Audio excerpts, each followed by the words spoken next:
Folks, so sorry. I clicked live. It didn't go live. I clicked it and I thought we were live and it didn't go live. Oh my God.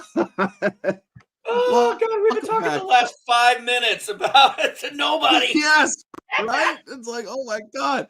So welcome back, folks. It's your pal Chad here with NB Geek. We're going to be talking the Wolfman 2010, the remake of the original classic from the legendary Monsters. Oh, I mean, we were just getting past the beginning of the movie. I know.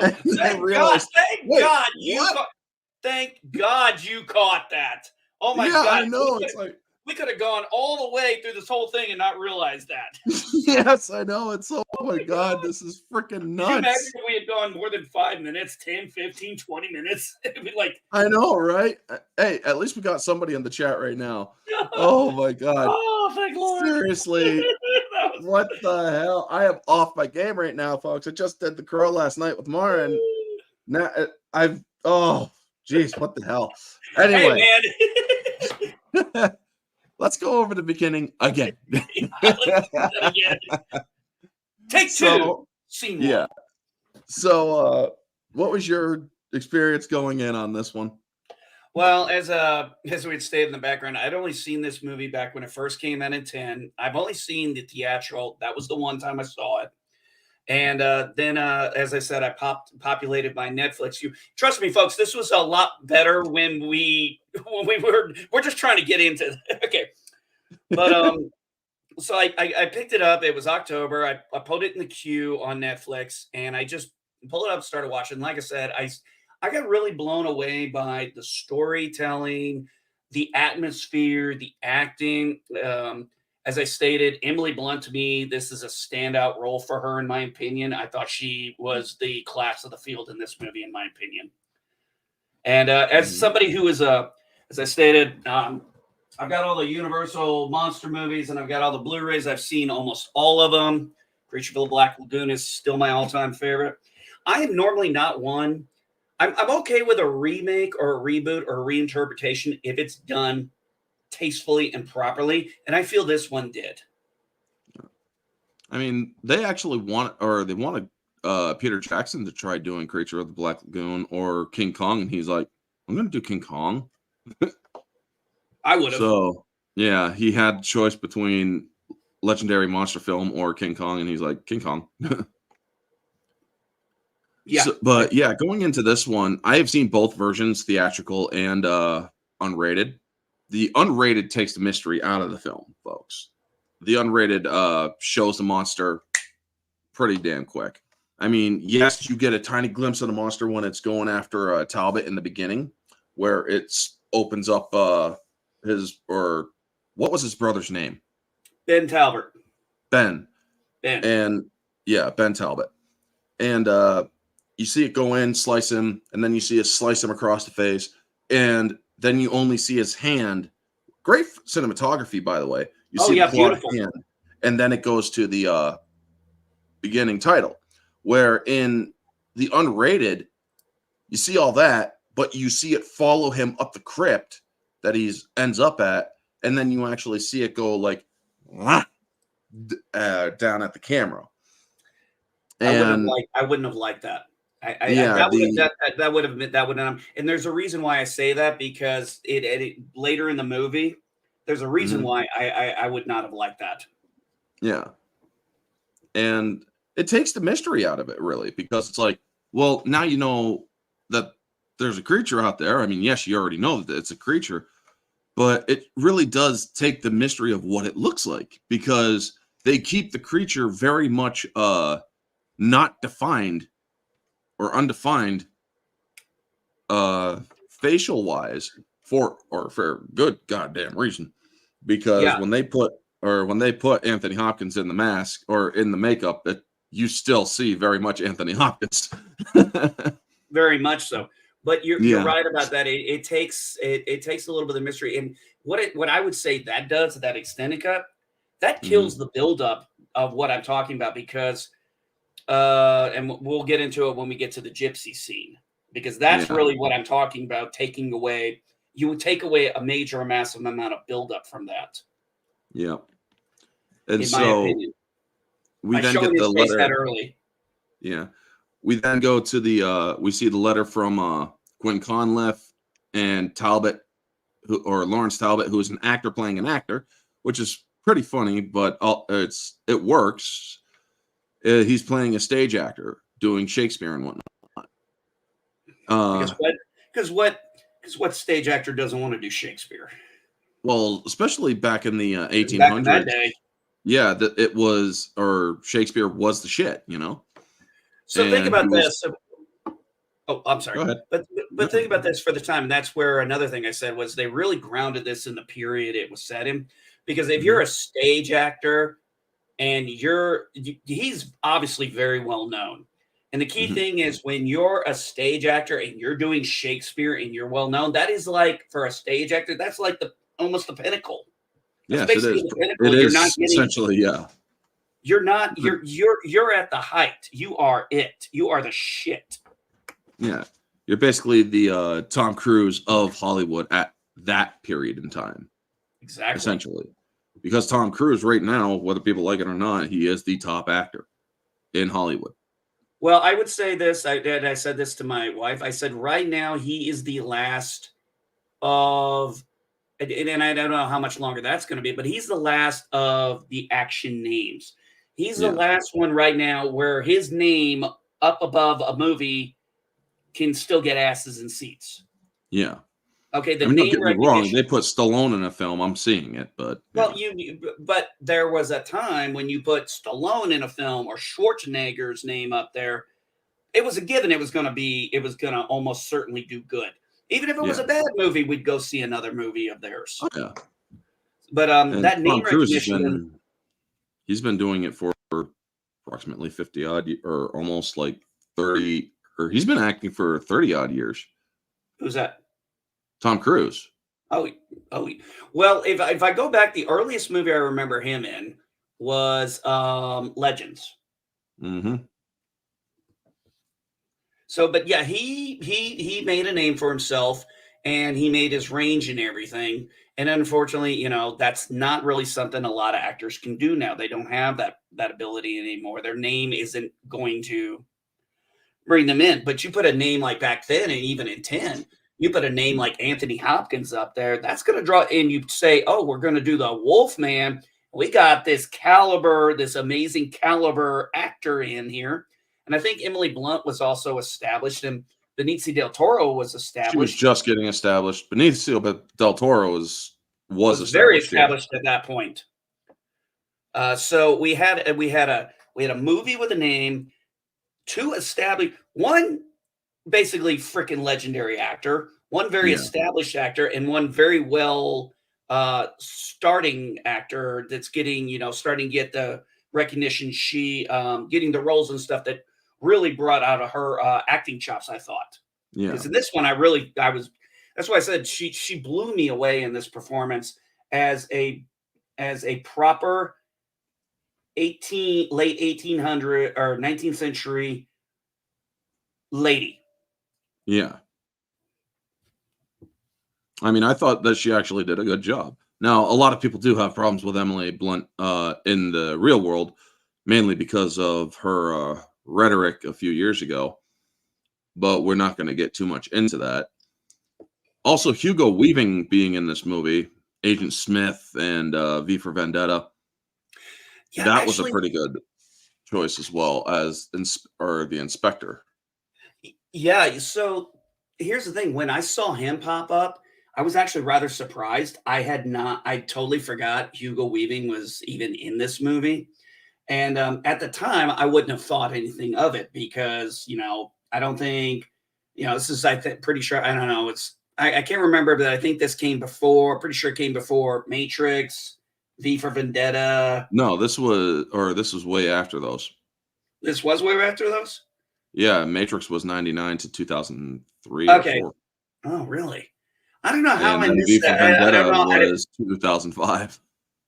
Well, you would know the years, obviously. Yeah. I'm gonna take the movie expert. I'm gonna take the guy who actually does movies for a living on that one. But I did not. Yeah, I didn't check the timeline on that. I honestly just at the time when I watched it, I didn't even notice him in it.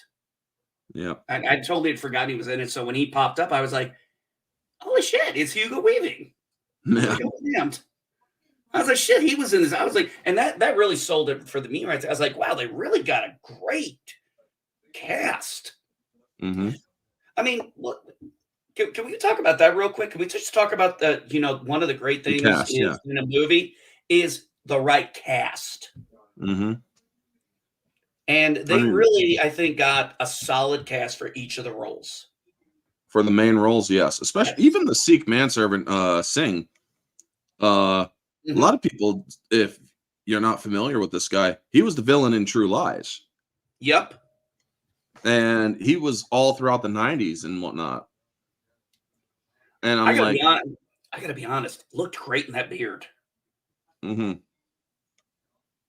And or he was also in a Kid in King Arthur's Court. And he played all these villainous characters. Having him play a non-villainous was a nice change. And I really like how he played the role, you know? And or he just played it so well. A person who doesn't take any shit, who knows how to handle himself and is but also is a manservant. But yeah, Arthur Malik, I think his real name is. Yeah. It would be. He was kind of like in a way. You'd almost think like an Alfred, because most people don't. Most people when they think of Alfred for Batman, a lot of if you know Alfred, you know he was a war vet It and was SAS, yeah. yes, yeah, exactly. And I think a lot of people don't. Sometimes they don't realize that, but those who know Batman know that uh, he's not going to be the guy you just can't fuck around with Alfred. Just like this guy, you wouldn't be able to fuck around with him. I mean, Alfred, for when it comes to Batman and Alfred may be a butler, but he's a butler that can fuck you up. He's also the most he's also the only he's also the most trusted person in the entire Bat family. Period. End of Hmm. discussion. I But mean, yes, Batman or Bruce trusts him implicitly, even over those he goes out or he goes on patrol with. But anyway, back to yeah, Wolfman. we got to get back to this. Um, so in the unrated edition, we have Talbot actually being visited by Gwen, which completely ruins it because it's like because later in the same unrated edition, he says, "I received a letter from Gwen or from Mrs. or Miss Conliffe," and it's like, no, she visited you, man. So having the letter in the theatrical edition is actually is a lot better because they didn't, or the unrated edition, while it has some like 12 minutes of extra content, some of that content hurts the film. I would say compared to what you're saying, I like that kind of takes away from it because the point of him going back and everything is her reading out the letter out loud, and I think Hmm. that kind of takes it away from me. I like the fact that their first meeting was at the house, not Yes. her going in, because that really doesn't make a lot of sense. If No, it you think doesn't. about it, it kind of doesn't make a lot of sense. Why would she leave Talbot Hall while her husband is missing to go to London, correspond with him, and not come back and not have them both come back together? In the movie, he actually turns her away. He's like, I am not going back, or I'm not going back. My family has basically shunned me. He's pretty much, he's like, I'm sorry, I got so much on my mind right now. I've got a schedule that is very busy. He didn't want to go back. He's like, good night, goodbye, get. See, this is where I would call that extended stuff unneeded dialogue. Yeah. Because it kind of takes because that added dialogue takes away from because if I had seen that, it would have taken me out of it would have taken the movie in a completely different direction for me. Because you would have seen Hmm. because instead of him, because the way it starts out, let's take that right there. He gets the letter, he reads it. We know he's got issues with his family. We know what we know about that stuff. but he feels obligated to come back as a sense of family and stuff. And we Yeah. see that as the show progresses because he feels like, he owes this because he left and his brother stayed. It's that classic, the prodigal son leaves and comes back kind of thing, which is, flat out said by Anthony Hopkins. Yep.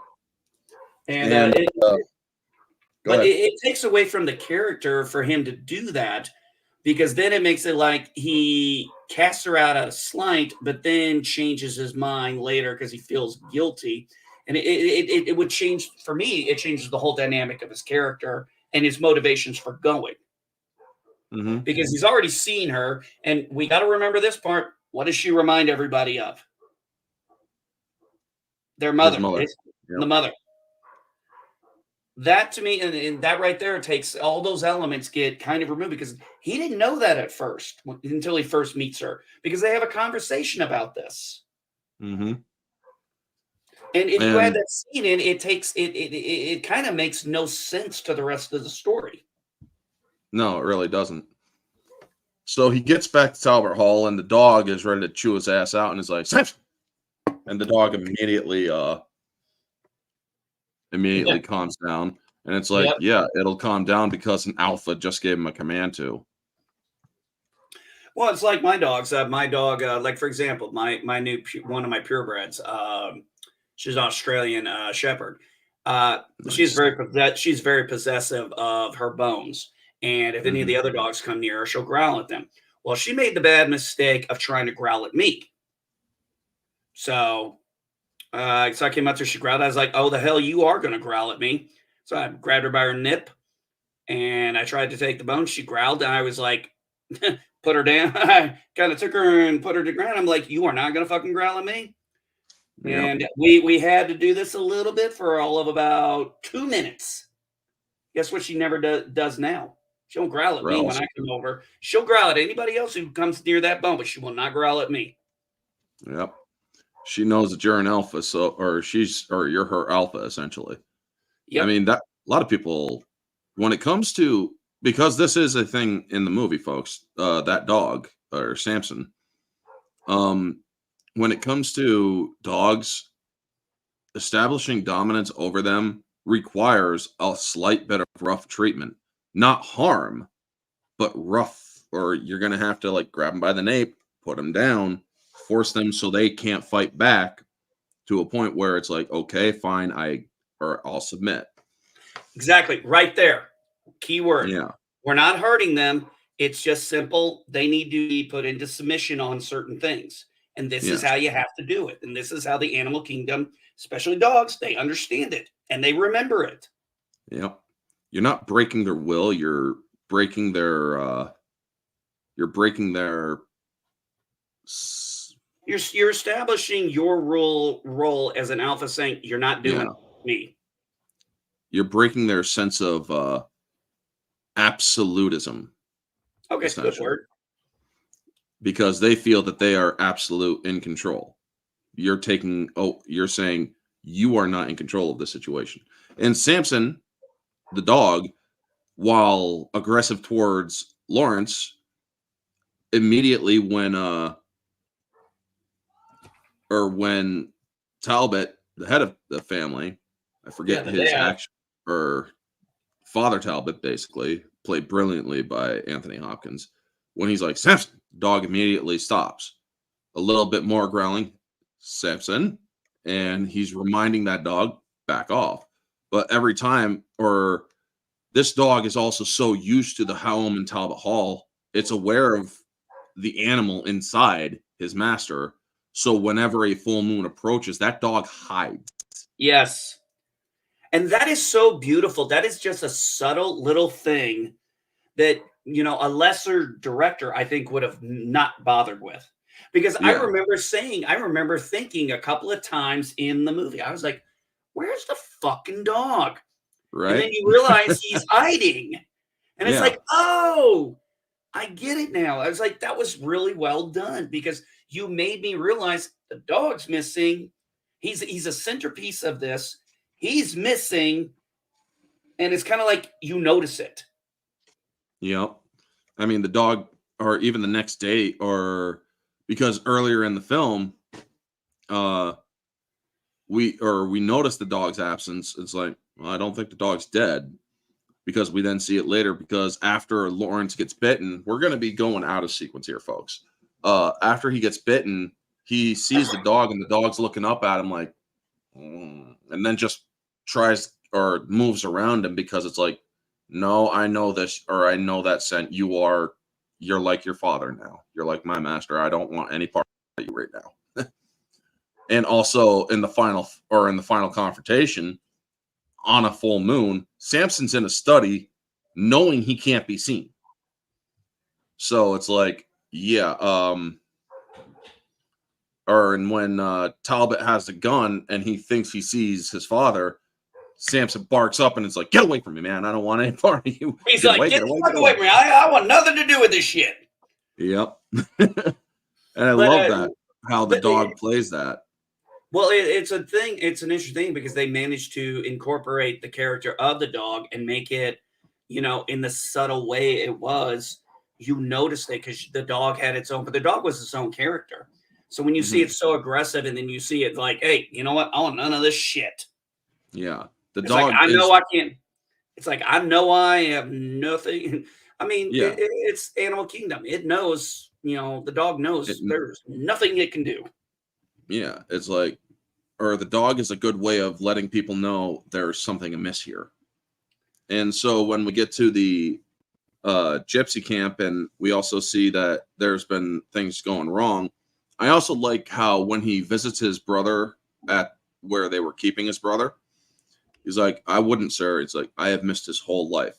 And unfortunately, your last look is going to see a man torn to shreds. What I like, and it's I'm glad you brought that up. What I like about it is they did it, I think, very well. They didn't do it where he lingered on it like he was just staring. They did it like you would expect a real life person to pull that back and be shocked like that. I mean, that is a real good way to do it, because it makes it's not for shock value. It is believable that would be how shocked you, because no matter how much he tried to prepare himself for that, obviously you can't prepare yourself for what you see or something like that. But what I like, another thing I like is when Anthony Hopkins, John Talbot, and Lawrence Talbot, because Anthony Hopkins is Sir John Talbot, is the way the interaction is. And this is where I go back to the period piece part of it. Okay, it was not uncommon for people back then, even if they were on good terms with family, to not see each other for years. Mm-hmm. It's just a reality check. And even though they have their problems, very much. The dad, he chides him a little bit, and then just was like, okay, I've said what I had to say. I'm glad you're back. And the thing is, the way he says it is, everything he says is completely believable to me. One, he got what he wanted to say off his chest. It was subtle. It didn't need to be drawn out. They've gotten whatever they needed to say, and it's done. And they act like the men of that era would do. Yeah. I mean, but also you do notice a sort of cold shoulderish attitude of John Talbot. Yes. Or Talbot. Because Talbot. Yeah, Talbot. Yeah. Well, you can tell that this is a guy who's, he's seen some shit. And a lot of men back then had seen some shit and lived a lot of shit. Minor wars so that went on. So it's not shocking that men back then were very stern and cold. And this would be very common even for a son to feel. And so it would be very normal. I mean, this was a very similar kind of personality I would have saw in my great-grandfather and my grandfather. Well, there was also the scene when he and Gwen Conliffe are out by the waterfall, and she's like, or your brother said took me here once, said it was like a refuge, or said it was specialty. He's like, it was our refuge. From what? You mean from whom? Our father was quite, stern, essentially. But essentially, the father was very cold and willing to bet, he was beating his kids. And hello, Elena, good to see you in the chat. The thing is, what we would define as abusive fathering back then would not have been seen. I mean, yes, they would have seen it as abusive, but it wasn't the kind of thing that people really understood how to do. First off, therapy wasn't exactly something we had back then. No. I Not mean, this they kind had of stuff. specialists, they had doctors and whatnot, but let's just say that the mental doctors back then were rather trying to Barbaric. force. Yeah, their methods were very barbaric. They That's the word felt I that like they that. needed to force you into getting better instead of going more subtle with it. And they show you the methods in this movie, believe me, folks. Oh, yes, they do. That's one of the other things. Because, oh, that's right. We got to remember this. Lawrence was sent away to a mental ward for what, a year or something like that? Yes, as a child, because he had, or the official record states he had witnessed his mother's mutilations. Yeah. Excuse me. And I got to mute real quick. I got to go use the restroom, bud. all right, and I'll keep him. Or so they also did a small flashback during a moment later on in the film, which we will touch on when NB Geeks gets back. And it's like I said, when they go to that sanitarium, the asylum, it is rather very barbaric, their methods. We've made great strides since you were last here. And it's like, I don't want to know them. But one of the things I did like about this movie was the prosthetic makeup, and I'll also bring that up when NB Geeks gets back. Because they did a really good job with the prosthetic makeup to create the Wolfman. And I think that it was rather very, shall we say, animalistic. It wasn't muzzle. It was pretty much reflective of the original design. Yes, I thought that was amazing. Yep. I thought that was amazing that they honored it that way and went that route with going that way with the Wolfman, because that's what I really like about it. I mean, that's the thing. This is the Wolfman. Yeah, it's not a werewolf. It's a wolfman. Yeah. I mean, yes, It's a werewolf, but it's essentially the same thing, but this is a more wolf man. So it's more, or yes, you got the legs that are less human. You got the fur and the claws and the teeth, but you still see a man shape. what is the word they call it with like the DuckTales and stuff? When they're normally supposed to be on like okay, so like you have Pluto, he's four-legged, but then you have Goofy, who's a dog, who's two-legged. There's He's, a term. Or biped and quadruped. Yeah, but there's a term they use for that when they have it. I forgot what it's called. But anyway, there's a term between the ones where they're actually being used not in their nature. I'm Yeah. I cannot think of the term. But really the hair and everything. Oh, the howl also. Yes. The howl is just beautifully done. I saw they something got that here about right. how that was created. And one of the things is when Benicio del Toro did the Wolfman stuff, he went for it. I mean, he had a lot. If you watch the special features for this movie, you learn that he really enjoyed it. I mean, he's like, I want you to make me a bone with a bunch of fake meat on it so I could just start ripping into it. And he just went there, and it really awesome. is fun. Huh? One of the things I really liked also, since we're getting into that was the night atmosphere. Every time it was nighttime in the atmosphere, I was just like, this is the right atmosphere for this. Yeah. It's just enough. But it's just enough. It's just enough to keep the eerie without overdoing it. Yeah. And so when he's looking into his brother's death, because at the behest of Conleth, Gwen, he's like, or his father tries warning him, do not go tonight. It's full moon and this thing has been, or whatever it is, has been out and about during this time. It's quite dangerous. He's warning his son. He's like, I don't want, or he's basically doesn't want to kill his son. But Not this one. Yeah, he doesn't want to kill this son, but he ends up out and about. He leaves anyway against his father's wishes, and at the gypsy camp. Well, also there's the people in the town who are saying it's that goddamn dancing bear of the gypsies because they don't like the gypsies, and we learn that Ben Talbot was the negotiator between the gypsies and the townfolk, so it makes sense that the people are now rucketed up or riled up, and there's no negotiator anymore. So when he's talking to Maleva, the head gypsy, and the mob shows up to go after the bear, the dancing bear. Mm-hmm. I mean, they did a full digital bear. You could definitely tell because. Oh yeah, you can tell. That is one key thing, though. Unfortunately, with CGI, you can. I mean, you can tell. You can pretty much kind of. If we go back to CGI, going back to when it's infancy stages and stuff. Unfortunately, you can tell pretty much when that CGI was about done. You can pretty much figure out the era. Was it the 80s, 90s, 2000 kind of thing, Tim? And you could tell this one, but thankfully, they only use CGI very sparingly. Yeah, they showed for transformations and for the bear, as well as digital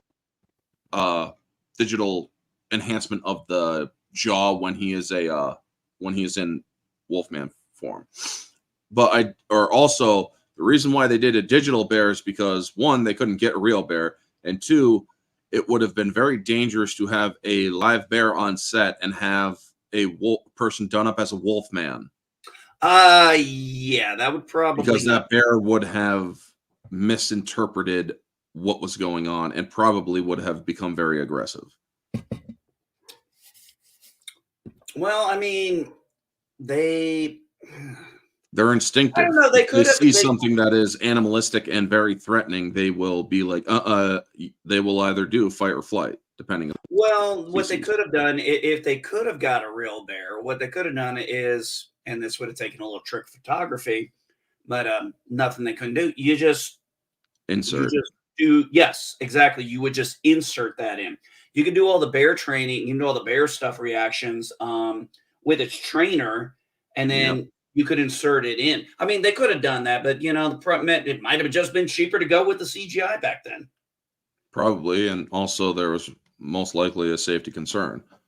But I also do like that when the gypsy guy is doing the whistle to warn them that there's trouble coming, you see him walk up and then poof, he's blasted off screen by the wolf, and it's like, oh, okay, it's out.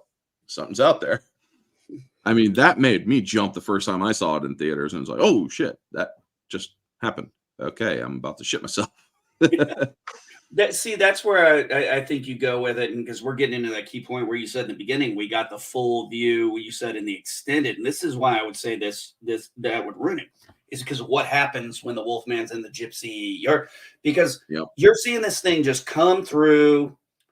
You're just seeing it shoot through, boom, boom, and all you're barely seeing it grab anything. We're not really watching it rip bodies apart. The best part is we're watching Lawrence Talbot run around and just see all these mutilated bodies all ripped up all around, and you're just seeing all this carnage. And I'm like, that is and you're only getting pieces of it moving around or escaping across the camera.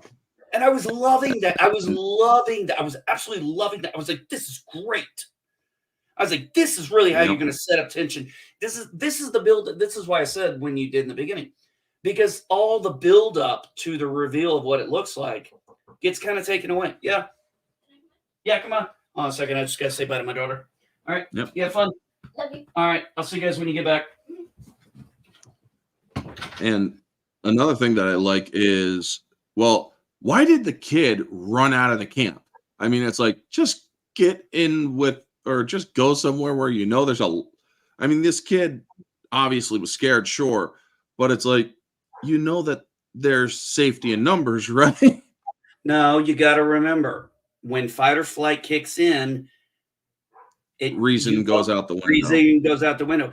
That's Yeah. why, in the military and stuff, why we, all that training comes in, because when you're going into the fight or flight mode, you default to the training. So it helps it's almost like a counter to that.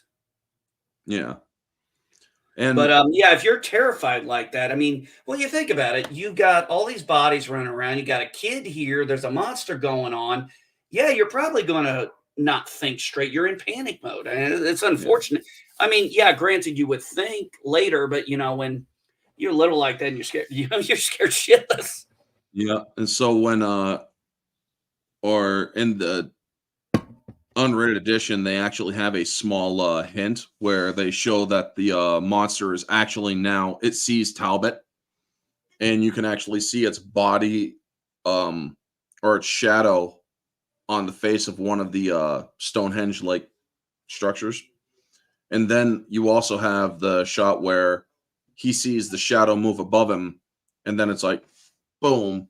That was a great shot. Now, in Netflix, I noticed they don't translate the Romanian discussion between Maleva and the young girl or the other girl. Oh, they do. Yeah, they don't. And in the movie, physical copy I had, they do. So I remember a little bit of it. They were basically saying you should just let him die. You should kill him. You Yeah, should I not. think And she's like, "You'll make me a sinner. It is a greater sinner, or it is a greater sin, or there's no sin in killing a beast. And it would be a greater sin to let him live." So when she says he can only be freed by someone who loves him. Well, he doesn't have that really. no, he doesn't. At this point, he doesn't. And then he starts having the hallucinations in bed. And I like it when the or the feral child that we learn was a feral child later on comes up, and it's like, what the hell is that thing? And then I know that throws you for a loop. But it ties in later. Yeah. But it ties in later, though. Yes, it does. And then you also see, or he reacts, and he's like, okay, well, there's another one. And it shows the Wolfman coming in and slashing at him. It's like, oh my God, what next? The jump scares in this movie actually very much work, unless you know where they are. And go ahead. Oh, I was going to say, the nice thing about the jump scares is one of the things we have with these cliches is you build up the tension, then you go quiet. This one didn't really try to do it. Just kind of kept everything subtle, and it came out of nowhere. Yeah. You really didn't have a build-up for it. That was really an awesome way to do jump scares. I would agree. Yep. And so we then see he's getting further into his fever, but after he's fully healed, well, the people are pretty much fearing him. And I love when they show up as a mob at Talbot Hall, and they're like, or something's happening to you. We need to know, so help us know, And when they start grabbing him and stuff, his father comes out shooting one of the statues, hurting the inspector. He's like, "Damn you, Talbot!" He's like, "I'm sorry, Colonel. I was aiming at you." Yeah, but my aim's not as good as it used to be. Yeah, I must be getting old. But my manservant is quite accurate. And he's like, "My manservant's thing is up on the roof, and he's quite a crack shot with a repeating rifle, so he'll kill you all before you can reload. So I suggest you get off my land. You are trespassing. And if I see you again, I won't be so civil." It's like, wow. And he then thanks his father after they're like, "What is wrong?" Or these people are backwards. And he's like, "Well, he's a stranger here at Blackmore, so they fear him." And he's like, or he then confesses later on, he's like, "I was able to hold all three of them back with no problem." That was kind of odd. Well, I think it was, obviously it was shocking to him because he probably thought, and the nice thing about that is we didn't go into one of those, kind of crazy superhero things when all of a sudden he figures out he's got, better Yeah. strength and he starts using it because basically that would have given away, obviously, something is wrong with him now that he's been changed. Instead, he does that, and, the shock of, I could have taken them out. And Hmm. it wasn't even a problem. And that's great how they shot it. And get Del Toro really is nailing this character, I think. Oh You yeah. know, I mean, he has physicality. I mean, have you ever seen the movie The Hunted with him and Tommy Lee Jones? yes, I have. I mean, he's a very physical actor and he does a great job with it. Um, Another thing that I like about this is that it's all a slow buildup of his change. Yes, he's changing, but now he's starting to see the water clearer and also light sensitivity. He's hearing things that are, or he can hear things more from a distance. And More then it was like, acutely. and then it's like, I was holding all three of them and they couldn't move me. I didn't want them to move me. One of the things I really like about this is, like we said, when we talk about Emily Blunt's character, is how, think about this. We got to kind of go in the fact. Remember when she does the letter and he shows up and all this is going on, she confesses the fact she stays because she feels responsible Hmm. for sending the letter. And this is not an uncommon thing to be like, hey, you didn't, of course, he didn't have to come. But if she hadn't sent the letter, he probably wouldn't have came at all and not even known about it. Or he'd have got a letter that his brother is dead, but probably wouldn't have shown up. And then, of course, he meets her. And, of course, this is when we start getting we start getting into the revelation later. And, she looks a lot like, reminds them all three of the mother, which is a very big factor in this movie.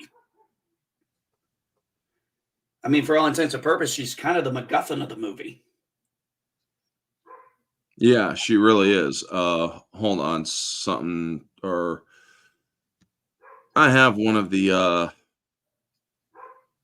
there was a spammer in my chat. Okay. Yeah, Why do these guys need to get a life? Come on. well, me and Mara were dealing with them last night because Mara and I riled them up on Twitter. They still need to get a life. Yep, they do. But So anyway, yeah, but Emily Blunt's character, the way she plays this, a proper British lady of the time, she knows her place, she mhm, knows her position, she knows how to navigate around in her own world that she lived. She knows how to navigate this. There's none of yeah, this bullshit that she's better. She knows her role, but she also plays her role very well to trying to be the person who helps them and stuff. And another key thing I don't think a lot of people realize is some people might get aggravated at the idea of them getting into a romantic relationship. And I'm like, you need to maybe understand something. There was a very long period in history where it was not uncommon for a man who was not married to marry his brother's wife out of obligation. yeah. Taking it up, so to speak, keeping the family Taking care stable. of Yes, taking care of his brother's wife and taking care of any kids they may have had. And in some Yeah, cases that does include, and in a lot of cases that included them getting married, which was very common and considered actually respectful in a lot of ways. And in some places it was considered a brother's duty. yep. And so it's not too far out of the ordinary that she also felt kind of started to fall in love with him too. Of course. Because yeah. Now we then get to the transformation where the next full moon is coming up, but also or the inspector comes in, played by Hugo Weaving, and he wants to arrange a specialist, and he's like, or he also says, or a lunatic perhaps, somebody who spent time in an asylum, and he's like, I get your implication and resent it. You are obviously aware of my past as I believe I am aware of yours.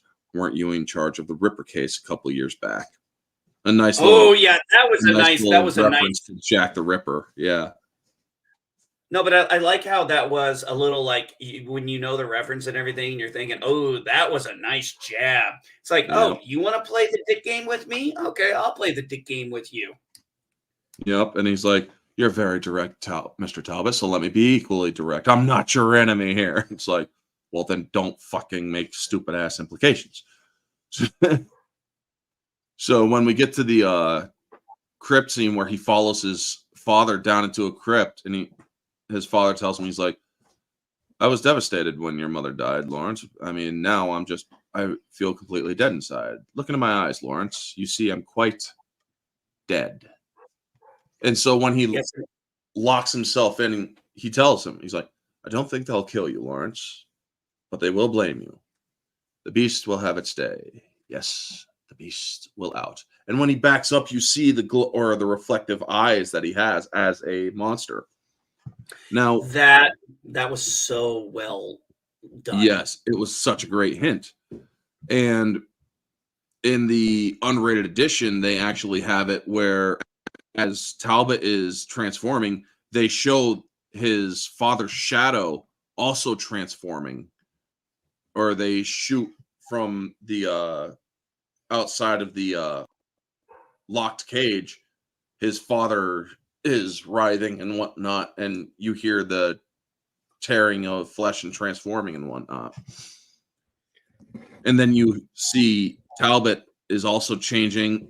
I like how his hand, his finger, or the ring on his finger slides right off. His hands elongate, his fingers elongate, and his feet elongate. It's all very reminiscent of the older movies. Well, And so it then kind you of. get, go ahead. I was gonna say the way you described it, it kind of reminds me of the transformation scene in American Werewolf in London. Yes, very much. And we then see him stop at the stairs and then start walking up the stairs, and you get that first howl, and it's like, and I'm like, Damn, you did that's that good. believable. That's Damn, you believable. did that good. Dude, you Oh, did yeah. that good. Shit. Thank you. Thank you very much. But I also like how you see Singh loading up his weapon and then closing the door, locking it, and just being right next to the door. It's like, that still wouldn't matter, dude. Not to mention the townspeople are all freaking out and making silver bullets. And I like the when the inspector's at the pub, Mhm. and the woman goes up. She's like, "Why aren't you out there with McQuaid and hunting down the thing? What killed my husband?" "Well, I figured I would be in here where the or 200 some odd of the townspeople here. So I figure I would be here where they're closer to the potential victims." And you hear one person spit out his drink, and it's like, oh damn, man. And Pint so of she's like, meat. "Not Talbot Hall. What are you talking about? They're cursed, all of them." Unfortunately, cursed doesn't give me a warrant to search Sir John's estate at night. And so he's like, "Rules, Mrs. Kirk. They separate us from the men or from the animals." And then he's like, "Pint of bitter, please." Meat. Because he says that earlier, and she's not, and she's just like, "You asshole." I like that. Pint of bitter, please. And then we go Yep. through all that, and it's like, pint of bitter, please. It's like, Yeah. I'm not changing my order. But no, actually, if you think about it as an investigator in the issue that's going on, he is actually that's a very smart move. Yeah, you're staying closer to the most of the victims, but it's like this Potential thing is, victims. if it Exactly. is, they don't know it's an animal like creature, so he thinks it's just a lunatic. When it's an animal like creature, they're going to go after the least amount of people, So you think picking about them off the this. weak Maybe ones. there's a reason why he assumes he's a lunatic. One of the reasons, obviously, a good reason would be because of the stuff, but because animals don't normally do what we're seeing this monster do. But also, you know, what he saw with the Ripper case probably changed his view on, probably really darkened his view on people and humanity in general. So as far as he's concerned, this is just some crazy freaking nut job. Yep. And so it goes after the people in the outskirts of the moors who are setting a trap for him. And hey, Hatersaurus, good to see you. The remake seems to get better as the more you see it. Honestly, yes, I do agree. I do agree. Now, so when he gets caught, I love how he rips one dude's arm off, throws it out of the pit, and it shoots as it lands. Yes, and their use of practical effects was very nice. Oh yeah, I mean, they went as practical as they could, folks, and that is actually to their benefit, because if you go to CGI-ish, they never get blood right or CGI blood right. They never do.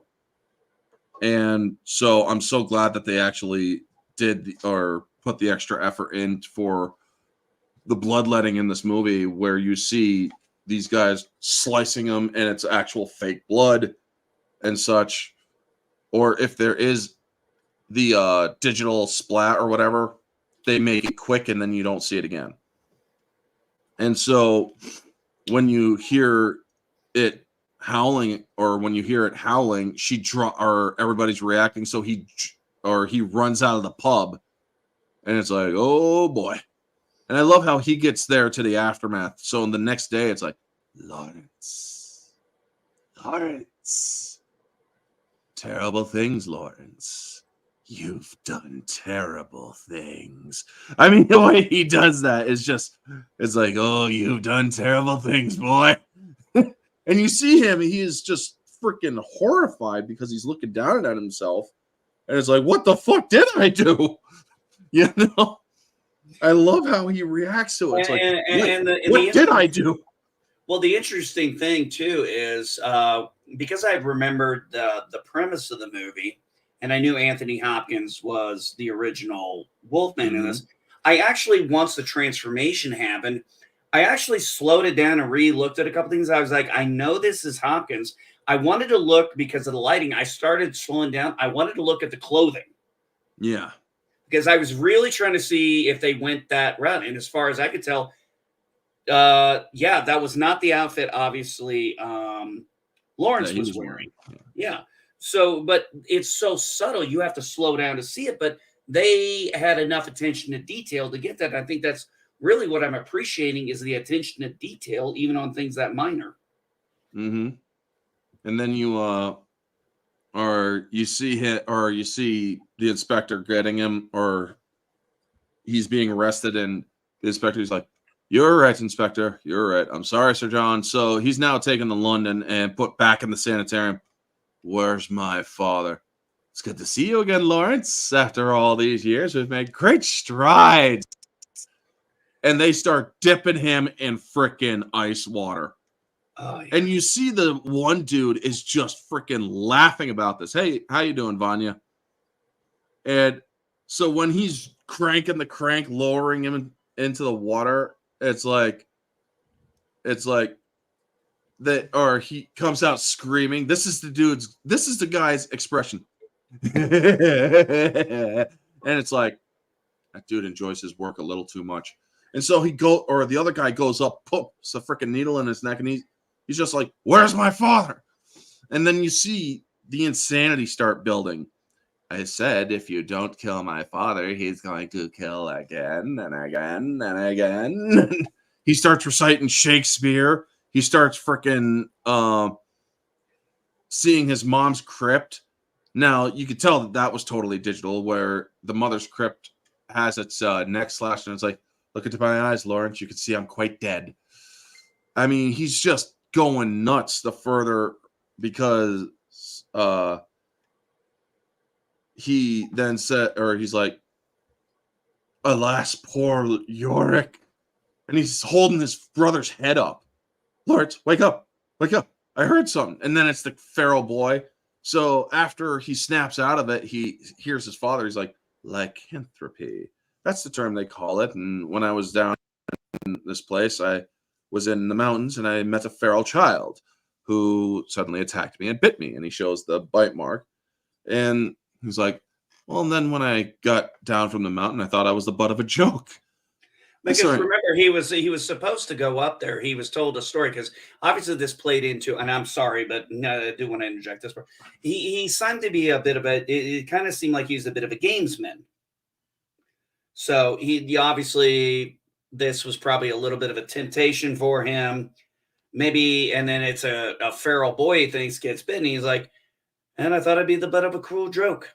How wrong I was. And he's like, I soon learned otherwise. And then we see what happened to his mother again, because there was the repressed memory of where he sees her, how she may have cut her throat with a strop razor. And instead, the reality of it is he caught his father tearing into her. And he sees the beast, and he's like, you killed my mother. Yes, I suppose I did. And I'm like, yes, and he's so casual about it. Yeah. He's just so psychopathic about it. Well, the psychopathic would be the wrong word. It would actually be sociopathic, because I don't think he was born. I think he just, he's been like this for 25 years now, and he was probably everything that had happened to him in his life prior was probably just leveled onto more his sociopathy. Sociopathy. It's sociopathy. Yeah. So I did it, and I mean, but it was just like, I think he just. Well, here's the thing too. We got to get to the point where he's been locking himself up for 25 years, and now he's at peace. But here's the amazing thing. I don't think we got to. I'm gonna put the dad has a plan. Yeah. I mean, he has been planning this since, if you really look at it, I honestly say he's been planning it since since Lawrence got back. And here's why. Because if you really look at when we get to the scene where Del Toro and he changes, I want to get into that because I want to talk about who he kills and how that goes about. Yeah. And so he then basically starts confessing that the reason why he killed Ben was because Gwen, who has come in like radiant fire, basically reminding him of the love he lost, he wanted Gwen for himself.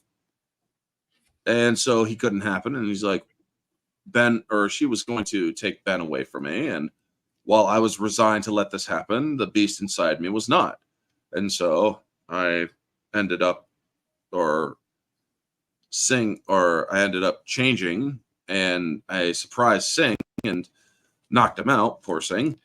And no, wait. He changed after. No, he knocked him out before he changed, if I remember correctly. Yeah. He lashed out at Sing, knocking him out, so he couldn't get locked in. And so then he went out, and it's like, that's why, hey, Geek Detective Pierce. Amazing remake months ago. Both Benicio and Sir Anthony Hopkins did great. Yes. And I really did think that the way that he talks about it, he's like, better to just let it run free, you know? Kill it, be killed. And when he goes to go after him, he's like, kill you, think, and he gets yanked back by the chains. Oh, you got a long way to go before that, my young pup. It was such a great line. But what I love, yeah, exactly, because he's like, what people don't, what you have to realize is he's proud of his son. Oh yeah, he is absolutely proud of his son. He's proud of the career his son made. He is proud of this kid. This is his prized child. He goes, because he always says, "You're my legacy. You're the inheritance of my legacy, Lawrence. You always have been." I mean, he literally has, in his way, he absolutely loves his son. In a twisted manner, yeah. Yeah, exactly, in a twisted manner, but you can't say that the man doesn't love him. Yeah. It may be sick and twisted, but it's there. Yeah. And so he's like, she'll be full tonight, the moon. And if you don't find life as exhilarating and as freeing as I do, well, here's a gift. And he gives him the same fucking razor that was seen on his wife. So I was thinking about that one. What I would not be surprised that happened is that he saw and probably said a monster killed mom.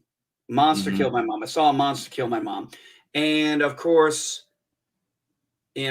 Sir John knows he's the one who did it, but he can't exactly admit to it or anything. And so that's probably why he went to the psych ward.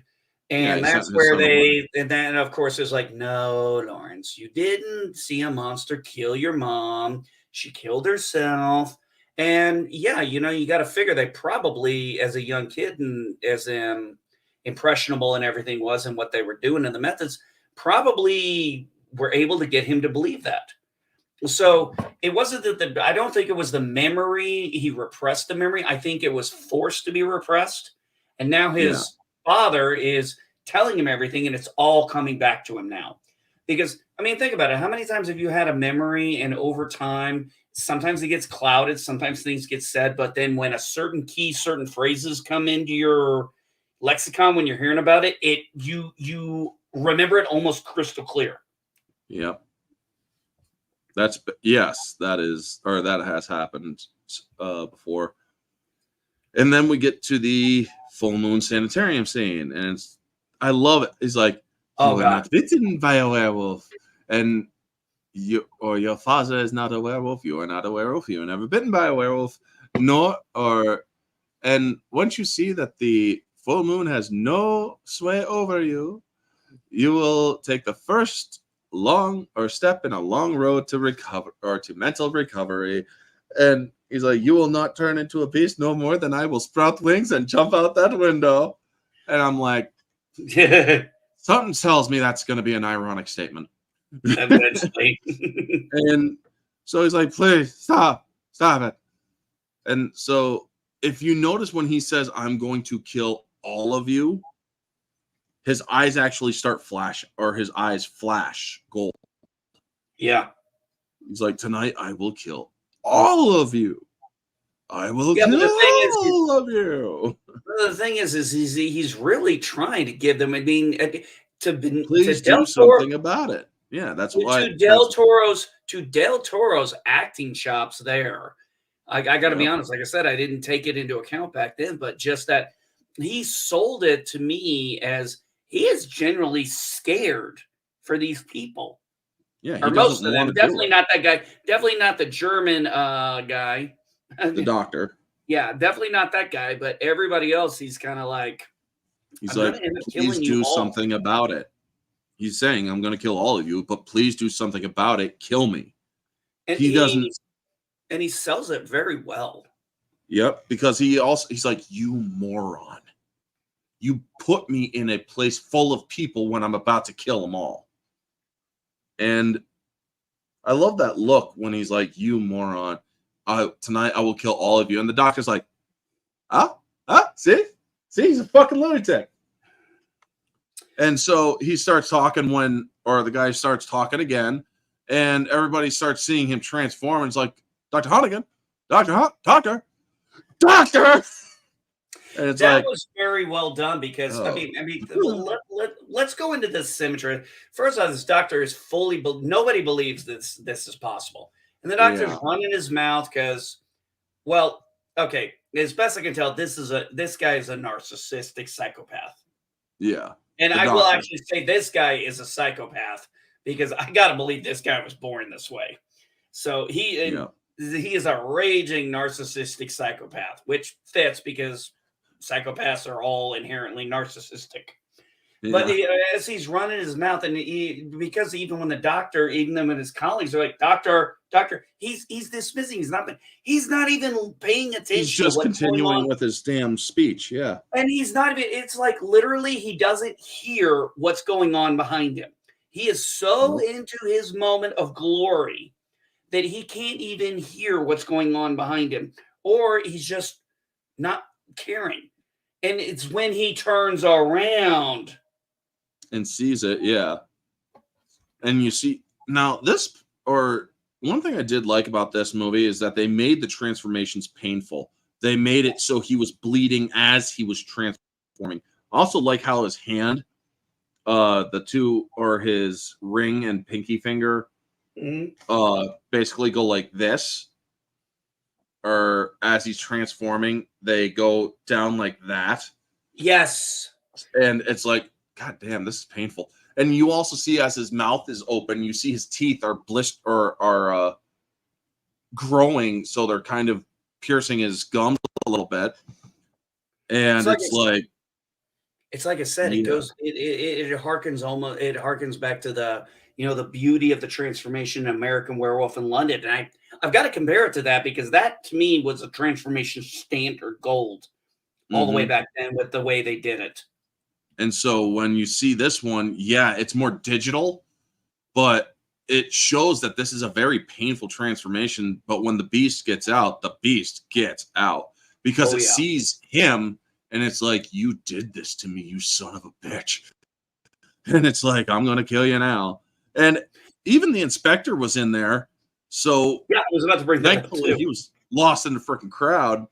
But I like when he grabs one of the orderlies who tries to stab him. He goes up, he rips up and you see this freaking steak in his mouth, or pretty much like a raw steak in his mouth, and he just drops it.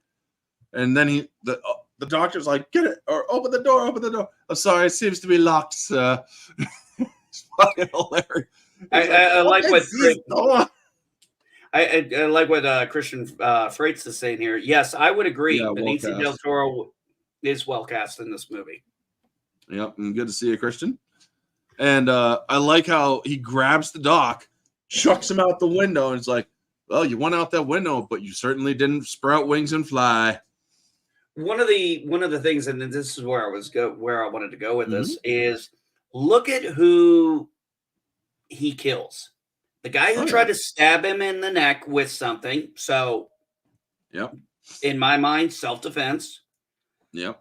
The torturing doctor. I mean, when he's going through, remember, he's going through this crowd.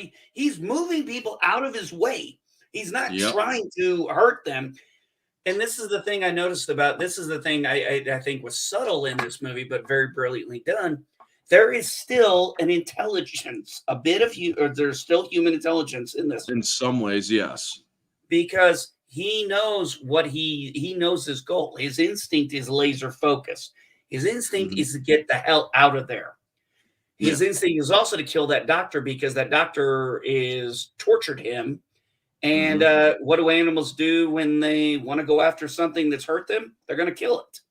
Yep, they focus intently on going after it. But what he did afterwards was he's trying to get out of there, and that's what he does afterwards.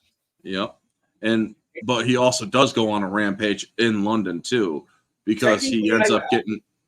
I would technically disagree with that. Well, he does go, or he gets put in one of those carriage vans, and ends up killing everybody in it. Okay, unfortunately, and yes, you are very correct. Here's why I do not necessarily consider that a rampage. That was just the animalistic instinct in him being a caged animal. All right, yeah, that works. So because other than that, he is running. Yeah. Yeah, other than that, now the one person he did kill when he jumps off and kills the cop, well, that's a predator. Well, that's a known predator in my way. So I've got to get rid of this to get to where I want to go. And then when he gets in that, what was the word you used? I got to call it a trolley. Caravan or carriage or caravan. Yeah. So now we have a animal who's been locked in a cage when we think about the asylum.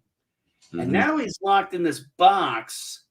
And okay, I'll give you an example. I have out in my barn, I have a stove, wood stove fire. And what happens during the wintertime is sometimes birds will fly in to the opening, but for some reason, they can't figure out to go back out that way. Yeah, they get confused. Exactly, and that's what I would equate this to. It wasn't intentional. It wasn't savage. It wasn't murder in the sense. It was just a caged animal trying Yeah. to get out after it had already just left one cage. Mm-hmm. So when I put it in the animalistic versions of when I take fight or flight as a human and then I take fight or flight for an animal, this is a totally understandable way an animal would react. And yes, they are going to react violently. They're going to bite. You put an animal in a corner. The worst thing you do, two things I've noticed, two things you don't fuck with when it comes to animals. You don't put an animal in a corner, and you don't fuck with a wounded animal. Because ain't nothing more dangerous than those two. Yep. And so we then get the lineup of Scotland Yard. I love that. He's like, call the yard, issue weapons. All right, sir. Now! It's like, because that guy was talking, or he was about to detain a couple of, well, night women at the time is what they were called. Or ladies of the night, shall we say. But I love that he's also howling up at the moon, and he howls up and then he listens because it's almost as if he's listening for another one and he doesn't hear it. So when he escapes London, or rather escapes through the night to get under the bridge, there's an extended scene in the extended edition where he sees the paper and then he buys all of them. And he's dressed up and he's hiding in Conliff's shop. And so when they explain that, and then the inspector comes in, he's like, I cannot exaggerate the peril that you are in. And so he shows her the paper, and I'm like, it's pretty goddamn good artwork. I mean, for back then, and it's rather sensationalized and whatnot. She's like, thank you, I'll be careful. So they drag around and he sees a pair of legs behind a mirror, and then he just shoots, and he's like, step out where we can see. Talbot, boom. To her credit, she doesn't yell out Lawrence. She just yells out no. So to her credit, she doesn't give away that Lawrence was there. No, she could have just probably have been like, "What? No, you just shot my fucking mirror." Yeah, or you shot at something in my shop. I mean, these are antiques and stuff, man. And I love that it's a freaking satyr that he shoots, and it's like, well, there's some bad luck for you. Yes, I love that part. Well, there's some bad luck for you, which is rather ironic when we get to the end of the movie. Yeah, because now he's making his way back to Blackmore, and well, she's out looking for Maleva to find if there's a cure, and she learns there is no cure. She's like, will you condemn him or will you set him free? And hello, Road to Wisdom. Good to see you. Thank you for stopping in. Also, folks, make sure that you smash the like button or tear up the like button, because this is the Wolfman we're talking about. This and Wolf, yes, Wolf was also a good movie. Wolf. Oh my goodness, yes. Jack Nicholson and Michelle Pfeiffer? Michelle Pfeiffer and either Spade or Spader. James Spader. Yeah, James Spader. Yes, that movie. I remember that movie, and we'll have to do a review on that one together sometime. Yeah, and so I like the passage of time as they're going through, and it's significant as the passage of time. No, I'm just kidding. Tell me you got that. What I really enjoyed about it is we just went from the walking, the symmetry, and the phasing of the moon. We didn't need to know, well, where did he stop? Who did he meet? Who the fuck cares? That's irrelevant to the plot. This is actually moving the plot forward because we're seeing he is determined. He knows he's got his goal. He knows what he's doing. He's going to kill his dad. But the passage of time thing, it was a Kamala joke. But I wasn't going to say her name.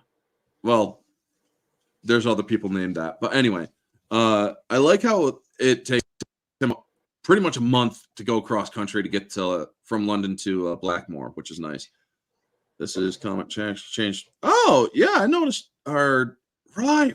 I did notice that you changed your name, Danny. Good to see you. Good to see you, man. Yep, that's Comic Chat. Okay, cool beans. All right, good to see you, man. Definitely, and yes, very much agreed that you're or on the Wolf and this movie, which or Wolf with Jack Nicholson. But yeah, man, thank you for stopping in. Appreciate it. Well, I'm glad to know. So, for those of you who don't know, this review came because I actually brought it up to Orange Hat if he would do this with me after I watched the movie, because I very much enjoyed it, and he's the only resident expert I know who will deep dive into the shit. Oh yeah, and one of the things that Anthony Hopkins, if he can really let loose in certain roles, he enjoys it. And this was one that he also enjoyed because he's like, this is one that I actually do get to get a little bit more physical with. And sometimes it brings him back a little bit for when he was doing other earlier movies. But I like when he finally gets to Talbot Hall.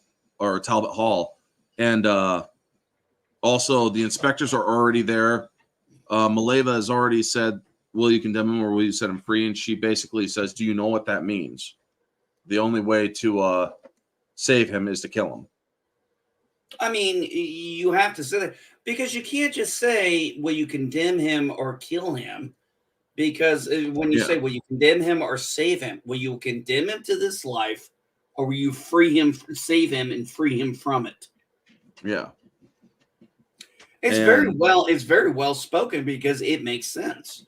It's the way the wording is so much better than saying it, drawing it out. It's like, do you know what this means? Yes. Yeah. And so we then see, or we also see her do a little prayer over her and whatnot. And Talbot, or not Talbot, but the inspector is heading to Blackmore with an entourage of his Scotland Yard guys and handing out silver bullets. He's like, here. And he opens it, it's full of a bunch of silver. And he doesn't even say anything. It's like, just fucking load them, man. Just load your weapons and don't question it. I would agree with Rose of Wisdom. I actually do think Dracula Untold is a good movie as well. Me and Mara discussed that on Singles, I believe, last month or the month before.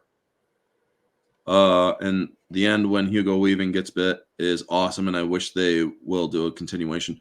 Unfortunately, I do not think they will, because the movie did not perform as well in the box office. This movie did flop. And I think that's a detriment. And I think the problem with that is, and like I said when I started at the very beginning, I watched it. I didn't go to the theater to see this. I watched it. I probably got it out of the Red Box back then. Yeah. Or I got it or it was one of the ones in my Netflix queue that got mailed in. For those of you who don't know, Netflix used to start it out as a DVD mailing subscription. Yep. So, not to mention they also had a lot, or they were also more, less rather, family friendly with some of their selections. Mm-hmm. But I mean, like I said, it's just, I think at the time when I think the problem with that movie, the reason why it didn't perform, I think it was just a bad timing. I don't know why, but it just really wasn't a movie people had lost interest in the Universal Monsters, unfortunately. Yeah, and that's understandable. I mean, but like I said, I saw it and I didn't really give it much thought. Now here I am looking at it 13 years after it came out, and I'm like, wow, this is really an underrated gem of a movie. Yep. I've done 3 streams on Silver Bullet. The revisiting, the mystery review, and the 1s and 2s with Mara last month. Because I did this one I did Silver Bullet with Mara last month along with Bram Stoker's Dracula. So Dracula another Dracula Bram Stoker's Dracula, another amazing. That one was solid, with the exception of the casting of Keanu Reeves. Can't But have everything. true, we can't. Also, big thanks to Winona Ryder for the reason that movie even got. She was the one who bought the rights for Bram Stoker's Dracula. I did not know that. No shit. Yeah, we all have Winona Ryder to thank for that one. And oh god, who played Dracula? I know his name. I'm Gary pissing Oldman. myself. Yeah, I know. And that's the thing. I know his name. It's just the fact that I couldn't remember right that second is pissing me off because Gary Oldman's just a solid actor. Always has been, and just really did a great Dracula in that one. But anyway, let's get back to the Wolfman. Yeah, back to Wolfman. So he gets, or I like when he gets to the silver bullets, and he's loading up, and then he just looks up, finds Sing. Sing's been torn up, and is like, "Oh crap!" He got poor Sing. And I'm guessing that Sing had been there a while because he does look kind of about a month old of decomp. So when Talbot returned, or John returned home, I'm guessing he returned home mid-transformation and then ended up killing Sing. Yeah, I was wondering about that. Did he? I was wondering, and we knew Sing was dead, but it didn't look like he tore him up. So was he? Did he kill him after? That was the one wonder I had. We will never know, but I am guessing because he did look like he got torn up. He was missing a little bit of his insides here and there, and also he was missing an eye. Oh, that's right. Yeah, so it might have been towards the end of the transformation. I'll admit it's a good vampire movie. I won't say it's the best, but I will say it is good, or it is up there with top quality vampire movies. Oh, hands down. I honestly liked Last Voyage of the Demeter. That version of Dracula is very good, but that is a discussion for another time. But when he finally confronts his son or his father, and his father's playing the piano. If you do a review on Lost Boys, me and Mara did on it. Yep, we did a singles on it. I'm definitely going to want to bring back a lot of folks a lot of the folks from my Versus streams to do more movie discussions, because I do miss those. But definitely, I'm going to try to get you back on, Danny. I'm going to try to get you back on for a movie discussion.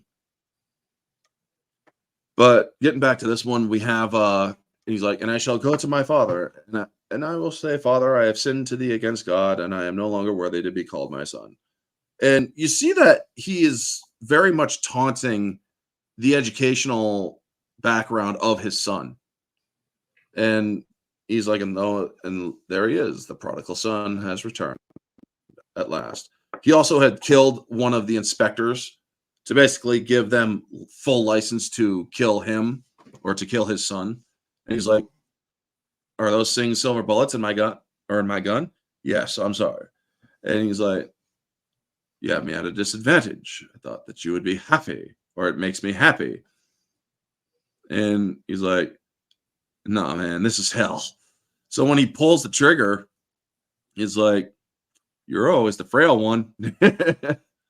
Now, I think there was a sense of actual pride and profound happiness in his son pulling that trigger. Mm-hmm. Take it easy, Danny. Thank you for stopping in. And he actually told him, he's like, "I admire your courage."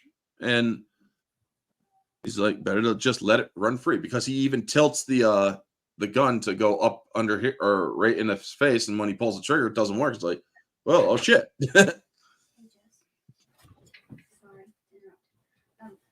It's all right. I'll mute you.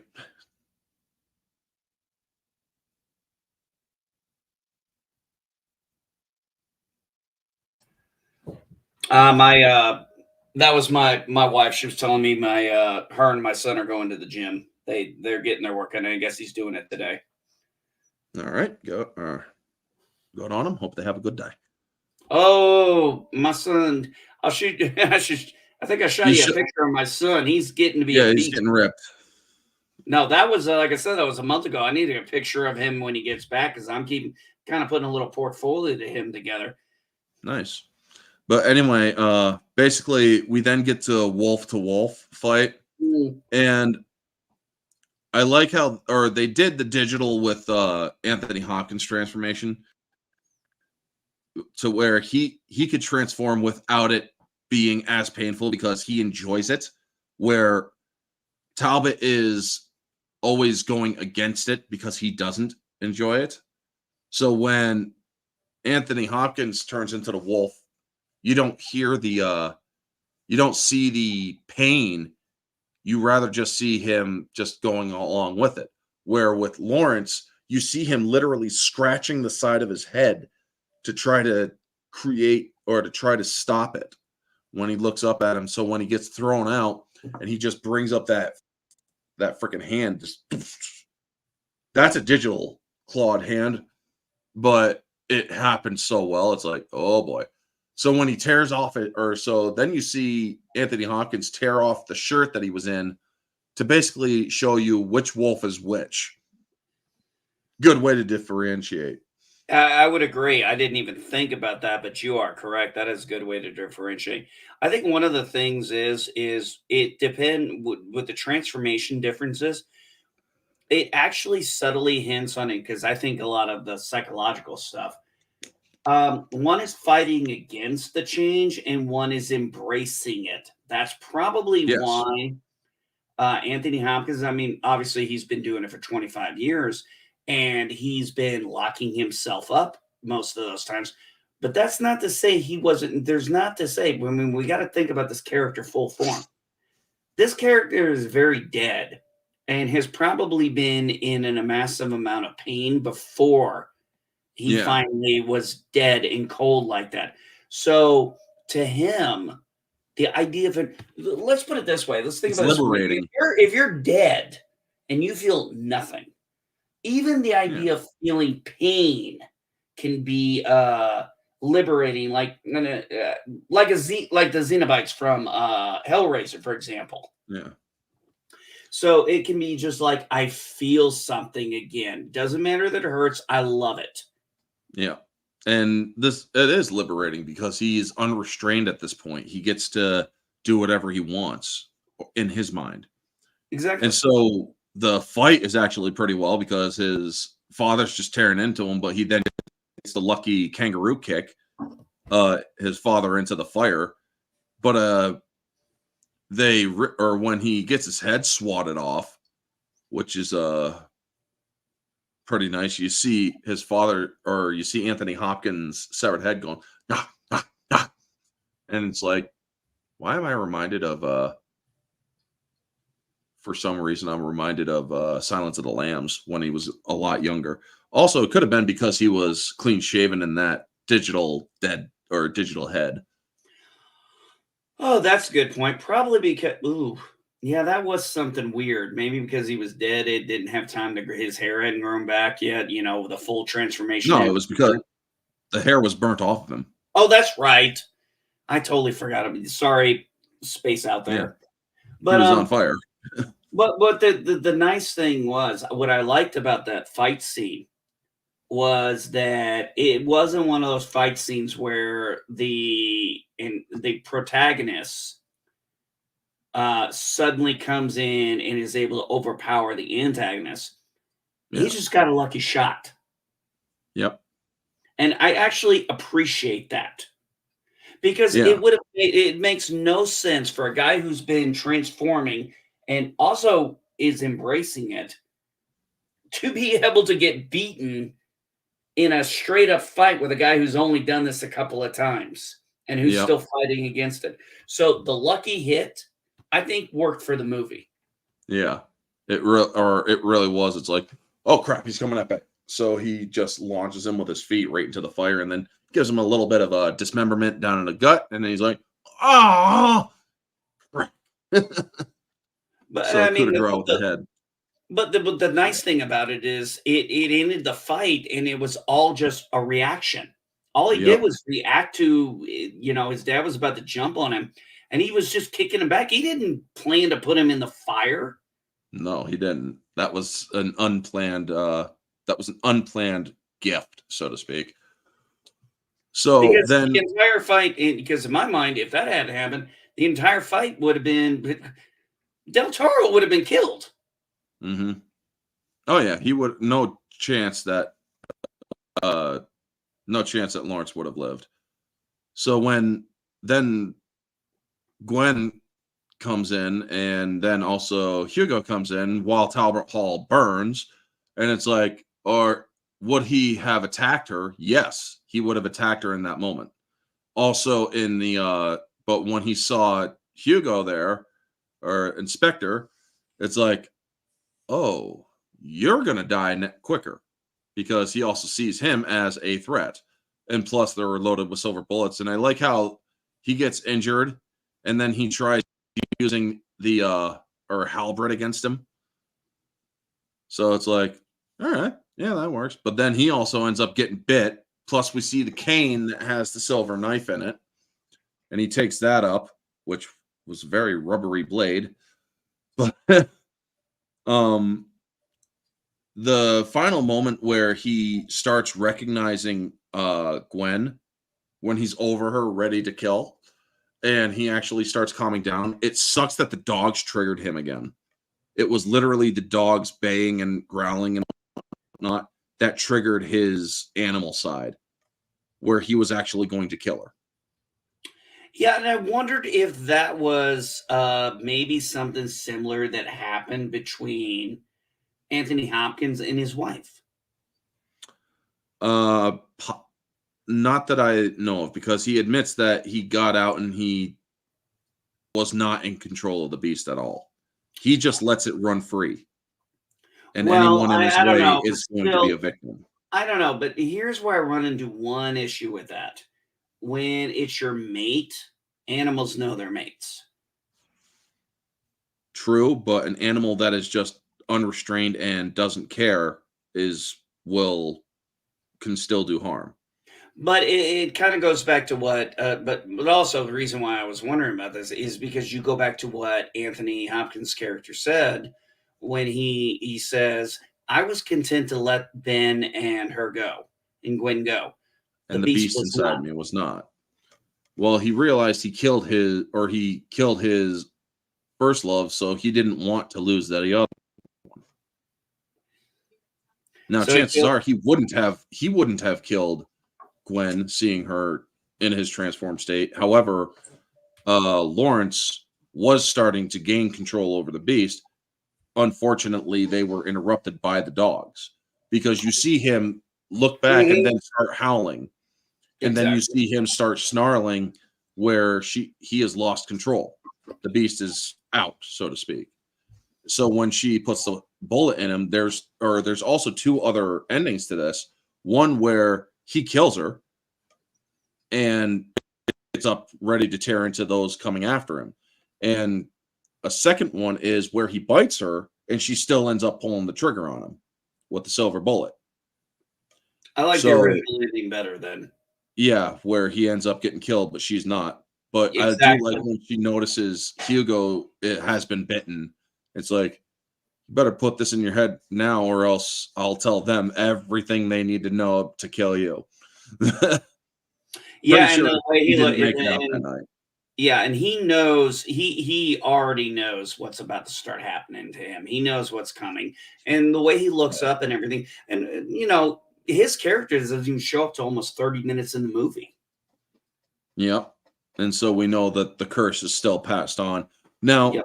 the second ending where she gets bitten and then ends up killing Talbot out of a reflex, it's a good ending or to me, I think it's a good ending where the curse is passed on. She took it on even though she loves him. But it also is very selfish in a way as well, because it's like, did you kill him, or did you want the curse for yourself, kind of thing? Or is that why you killed him? But I do like or I wish that there was, or I like the original ending better, where he dies, the tragic ending, because the dark ending is like, that's when you're like, okay, I could get into that, but then you realize it will harm the movie. The two It alternate really, endings, yeah, yeah, that would really harm the movie because it would take, it would take a lot out of it because that's yeah. I not what mean, her character was never that kind of person. I would not see her being to the idea of thinking she wanted to take the curse on while still killing. Because if she wanted to take the curse on, she would have taken it on. With the ending that would have worked that way would have been kind of like what happened in Wolf, yeah, love but making. it would not work. But that to me would not work in this movie. No, fluid The transfer doesn't happy work in ending, that way. yeah, your happy ending would not work in this movie. It would actually be a detriment, in my opinion. Yeah, I mean, So, the dark ending and the semi-dark ending don't work. The tragic ending is how this should end, is with the because death of Talbot. yeah, And no I curse mean, passing on except for with Weaving, so they left it open. However, the movie did fail in the box office. yeah, that's too bad too because actually Yeah. turns out it was actually pretty good. But overall, I mean, objectively, I would put this movie at, objectively speaking, without bias, I'd put this movie at an 8.5. However, the unrated edition, I would actually put it at a 7.5. Because as I said, you get a couple of extra good stuff in there. However, some of the extra stuff hurts the film. yeah, I've said this before. Sometimes less is more. You know, it's a very Yeah. key factor, and sometimes you don't need more to flesh it out. Sometimes you're good where you were. And the way you describe the unrated version, I don't want to see that. I don't think I would want to see that. I mean, It I sounds to me recommend that like it you would do. change the movie for me. I recommend that you do, but just know that it's not the version that you still have access to the other one, because I plan on getting the unrated as well as the theatrical. I mean, if I could find it, or if I could find a digital code for it, I'd get it that way, but I'm going to wait for them to go on sale. Mhm. I do like the digital or the theatrical version or I like that movie or that side better. Although I still, or where it's a full point off, or where it's a full 8.5 to a 7.5 objectively. Subjectively, this movie theatrically is a 9.5 out of 10, where the unrated is more of a 9 out of 10. Because I still acknowledge it's a good movie. Some of the extra stuff works, but the some of it doesn't. And it doesn't really harm it that much from a subjective level. Maybe I'll have to give it a shot, but for me, just seeing the theatrical, I'd give it personally to me. Just watching it the other day, and I don't know if maybe it's because of the some poor shit we've gotten. Yeah. I give it an easy. I'd give it a 9. I mean, out of 10, yeah, I'd give it a 9. There were so many things I liked about the movie that the little bit that I took issue with was very constructive, and I was like, you know what, it really doesn't take away from the movie.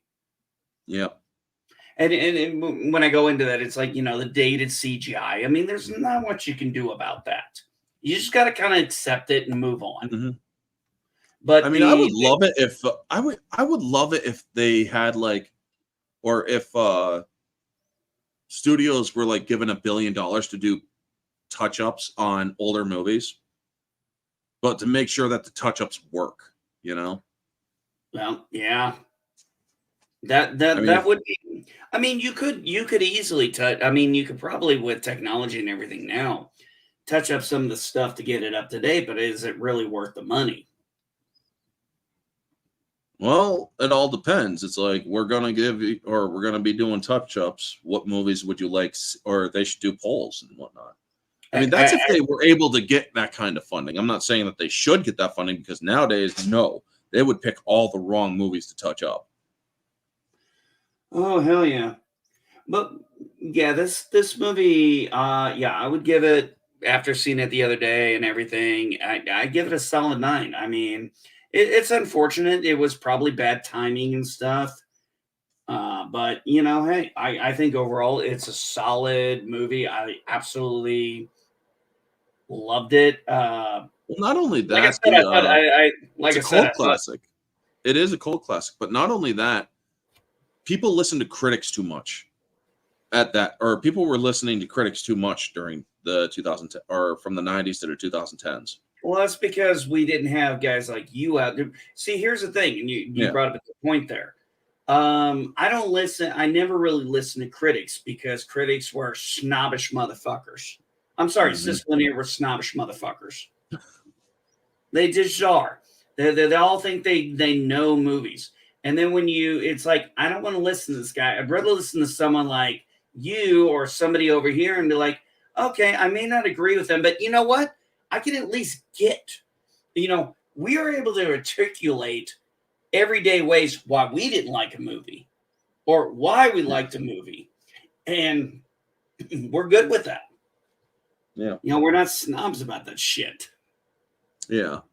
I mean, honestly, when I heard they wanted to actually do a remake of Jaws while we're on Universal, because we're talking Universal here, they wanted to redo Jaws, and it's like, no, you're not ever going to be able to do that successfully. You're going to use a digital shark. You're going to lose the psychological horror aspect because You're going to overshow it. Yeah, you're going to show it. You're going to overshow it. You can't redo Jaws. You can't redo movies back then that worked today because the process of filmmaking is so different now. Back then, you knew that you were telling a psychological horror because that's what Jaws is. It's a psychological horror. Yes, it is. And for people to critique it with modern day critiquing, with modern day how they see film now, it doesn't work. I mean, yes, there are the goofs. There are the shark would have gotten the guy just because because the shark wouldn't have been under the thing when it pulled it out. It would have been further ahead of the thing if it's dragging it back to shore. So yeah, you have those goofs, but then you also have people looking at it. Well, that just looks bad, or how is it this? It's like shut up and just enjoy the fucking movie. Yeah, and if you're actually like us, people like us, we know the problems they had on that set. Exactly. I mean, that was an absolute. Spielberg nearly died making it. Yeah, I mean, that was an absolute nightmare for Steven Spielberg. Oh yeah. And for everybody on it, but man, despite all of it, I mean, Bruce wouldn't work worth a shit. No, it wasn't. He was always malfunctioning, but they managed to get it to work enough for the movie to get made. Exactly. And boy, did it get returns. That was the first movie. Jaws was the first movie to actually break 100 million at the box office. That was the very first major blockbuster. I did not know that. Yep. But anyway, folks, that movie is the reason why I didn't go in the ocean for an entire summer. Yes, I'm one of those kids. People. Yes, I am one of those kids. I mean, it was Jaws 3 that made me afraid to go swimming in my grandfather's pool for a bit. It's like I was swimming and it just got so quiet outside, and it's like I don't want to be in here anymore. But anyway. But overall, I would say this: the movie, I think, had a bad timing release for it. Watching it 13 years later, from the first time I watched it, I gotta admit, solid movie, very solid movie. Definitely. Wolfman is one. It's a remake of a classic, but it still has it's a cult classic now. New one. I mean, I do want to eventually see the original because I have seen other Wolfman movies of the genres where I think it's like The Curse of the Wolfman and other ones where they had his index finger. I can actually tell you. I can actually tell you real quick. Let me grab the list here. because I had a few physical copies. One that has where the father or where the curse was if their index finger was longer than their middle finger, they had the curse of the Wolfman. All right, so we have the Wolfman, Frankenstein meets the Wolfman, House of Frankenstein, House of Dracula. Nope, none of those. Wait, what? No, wait, this says. Oh, where? Oh, Also, but also the anyway, movie had a midget in it. The movie had a midget in it because the Wolfman's about to kill the midget, and then the midget freaking just licks him, and it's like, what the fuck? I mean, I saw that and I'm like, what is going on here? You know, some crazy stuff. But yeah, I mean, it was really interesting, the cast and everything, and it's kind of disappointing that it didn't do as well because, and I'm kind of bummed about it myself now watching it 13 years. I'm like, man, I'm part of the problem here. I let this movie down. Well, yeah. Well, no. It's just it didn't get as much love as it should have. Unfortunately, it was made at a time when people had lost interest in the old horror movies because it was made like 10 years too late. Because back in the 1990s, late 90s, or the 90s and late 90s, people were still interested in the Universal monsters. You had the House of Frankenstein 2-part movie that was on TV. You had Bram Stoker's Dracula. You had freaking The Mummy with Brendan Fraser. Mhm. The only one that we have not seen that has not been remade is Creature from the Black Lagoon. And it's like, Man, it should you're never gonna get that. to be able to do that movie for someone like me, you got to pull it out because I'm going to be like, that's my favorite. That's my favorite. Yeah. There's a lot of reasons why it's my favorite, but it really is. I mean, even during the 90s and 2000s, Peter Benchley had a good thing going. I mean, yeah, you had Jaws back in the 70s, but then you had Creature and or Creature was the one with the evolving great white shark. And then you also had the one with the squid. Hey, I have a Creature. question for you. Or, I have a no, question for you, just offhand. Did you ever see the movie Monster Squad? probably years and years ago. You should check it out. The way the movie is presented, it's literally it's got to be from Universal because everything looks like all the monsters are Universal monster movies. I'm almost certain it's a Universal movie because that's the only way you could have it. Because you got the Wolfman, Dracula, Frankenstein, and the Creature from the Black Lagoon in it. Oh, nice. Well, I'll have to So, try to check it out. yeah, I think it came out back in the 80s. I remember I caught it one time. I caught it when it was on TV, and I absolutely caught it again, and I just loved it. Yeah. Anyway, folks, that is going to be our review. Solid movie. Unfortunately, it was made too late. But it still works.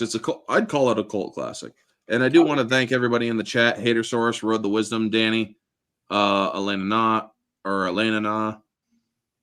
who is Zathra, Christian Freights, Hatersaurus, Vanya, and NB Geek, and Anthony Guy V, or another Guy V, sorry. Thank you all for tuning in. Y'all are freaking amazing people. Tomorrow I will be on Geek Detective Pierce's channel tomorrow night at 8 p.m. to talk Mask of the Phantasm and the epilogue to Justice League Unlimited. So that should be on his channel at 8 p.m. Then Tolkien Sundays, we're doing Return of the King on my channel with Fellowship of Foreign Chat still. And stay tuned for a special announcement on that stream, folks. It's going to be another 3-hour one because these movies are they go on, so they're bigger movies. So definitely stay tuned for that one Sunday night at 8, and Jason Bourne Tuesdays at 1:30 p.m. So thank you all for tuning in. Y'all are freaking amazing people. Make sure that you sub to NB Geek here, and y'all just remember, stay humble.